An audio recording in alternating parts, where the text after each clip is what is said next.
So what do you think is the critical factor for the success you've been having with building 25? And I noticed you were on Inc. 500 or Inc. 5000 with Vaco on the Inc. 500. What do you think are some of the common trends here in how you're able to scale and why your businesses take off like the way they do? Yeah. So when we spun out in 2015 December from Vaco, we then became Building 25 Inc. It was really starting from scratch and ground zero. Today we had zero marketing to date leading up to that. Not that necessarily that, we just weren't the core area of where Vaco was, but we were at functions with Vaco. They were great.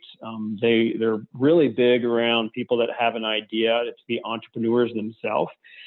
So that was the one thing I really loved about them as a whole, their holistic idea of how building companies. And so they gave me the opportunity to do that. We built it. We didn't have the marketing up to date, but then when we got out of the gates in December 1, we really started to really move fast. As every up and down there always is, when we came out, you have this big umbrella before you spin out, and you can kind of travel anywhere you want to go because of it. They're, over a $500 million company now, if not more. And it's easier to kind of do those travels. But when you go out to ground zero, you kind of had to slow down. You couldn't make the travels that potentially you had already planned. So that made it a little difficult. You don't pay yourself for a while, and you just kind of get the thing going. The good thing is when we came out of Vaco, we had established, Blue Cross Blue Shield, RBC Bank, Raytheon, Fidelity Investments, Fidelity Charitable. We had a number of those clients already under our belt. So we were able to leverage that in our conversations.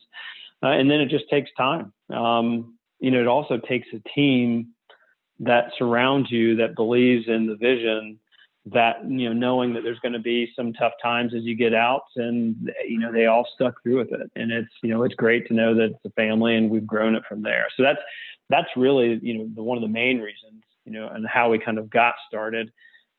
And then as you get in there, you're wearing every single hat you possibly can.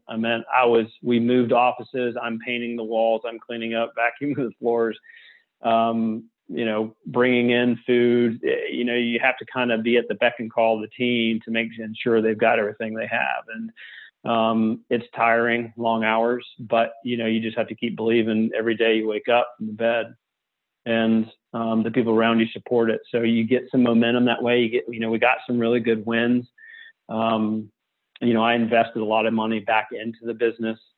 I didn't pay myself, which, that's always tough at home as well too. But luckily I had an awesome wife that supported me every step of the way.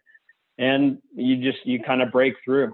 Sometimes it's lucky, as well too. But the team was good and we produced some really good stuff. So as we got out of the gates, kind of get through the kind of the thick of things, I want to say we probably rang up about $250,000 of debt in the beginning. And I hate having debt. So the board then that I had surrounded and created was really great within just the experience that they have and the advice that they gave me as well. That was a huge, hit for me that we were able to kind of get all that stuff paid down. And I want to say as of the first part of 2019, all debt was paid off. We're debt free. And we've got, considerable amount of money in the bank. So the good thing is that it just takes time, and it just takes that willingness to get up every day and keep bouncing through it and have a great team behind you.